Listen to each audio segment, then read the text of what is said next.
பாட்டு கேட்டேள். இப்போ அவ பெருமையை தெரிஞ்சுக்கலாம். நகரேஷு காஞ்சின்னு சொல்றார் காளிதாசர். அதாவது நகரத்தில் தலைச்சிறந்த நகரம்னா அது காஞ்சிபுரம் தானோ.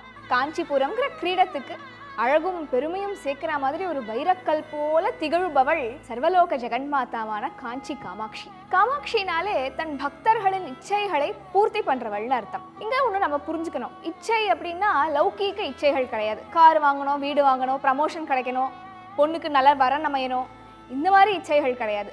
மோக்ஷம் அடையணும் அப்படிங்கிற இச்சையை பூர்த்தி பண்றவள் காஞ்சி காமாட்சி. அக்ஷினாலே கண்கள்னு அர்த்தம். காமப்பிரதமான கண்கள் கொண்டவள் காஞ்சி காமாட்சி. காமாட்சி அம்மனுக்கு 4 திருக்கரங்கள்.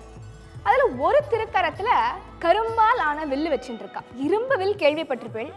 அது என்ன கரும்பு வில்? கரும்பு அப்படிங்கிறது மனசை குறிக்கும். மதுரமான மனசு கொண்ட காஞ்சி காமாட்சி மதுரமான கரும்பையே வில்லா வச்சுட்டு இருக்கா. இங்க இன்னொரு விஷயம் என்ன அப்படின்னா, இப்போ இந்த குழந்தைகள்லாம் பார்த்தீங்கன்னா யார் அவளுக்கு சாக்லேட் கொடுக்குறாளோ அவகிட்டயே ஒட்டிப்பா. அந்த மாதிரி அவ குழந்தைகளான நம்மள இனிமையான கரும்பை காமிச்சு அவகிட்டயே ஒட்டிக்க வச்சுக்கிறா. இப்படி நான் கரும்பை வச்சுட்டாலாவது இவாள்லாம் என்கிட்ட ஒட்டிக்க மாட்டாளா, கரும்பை வச்சுட்டாலாவது இவாள்லாம் நானே கதின்னு கிடக்க மாட்டாளான்ட்டு கரும்பை வச்சுட்டு இருக்கலாம். இன்னொரு திருக்கரத்துல பார்த்தேன்னா 5 புஷ்பங்களால ஆன பானங்களை வச்சுட்டு இருக்கா. இந்த 5 பானங்கள் நம்ம பஞ்ச இந்திரியங்களை குறிக்கும். காஞ்சி காமாட்சினாலே மோட்சம் கொடுப்பவள்னு பார்த்தோம். அப்போ மோட்சத்துக்கு முதல் ஸ்டெப்பே என்ன? நம்ம பஞ்ச இந்திரியங்களை அடக்கணும். அந்த புஷ்ப பானத்தால் நம்ம இந்திரியங்களை அடக்குபவள் காஞ்சி காமாட்சி. மற்ற 2 திருக்கையில பாசத்தையும் அங்குசத்தையும் வச்சுட்டு இருக்கா. ஒரு மனுஷனா பிறந்தாலே நம்ம ஆசைகளுக்கு ஒரு எல்லையே இல்லாத மாதிரி ஆயிடும். மேலும் மேலும் நிறைய விஷயங்களுக்கு ஆசைப்படுவோம். பகவானே இது ஒண்ணு மட்டும் கூட, வேற எதுவும் கேட்க மாட்டேன்னு வேண்டிப்போம். அது கிடைச்சோடனே வேற ஏதாவது ஒரு ஆசை வந்துடும்.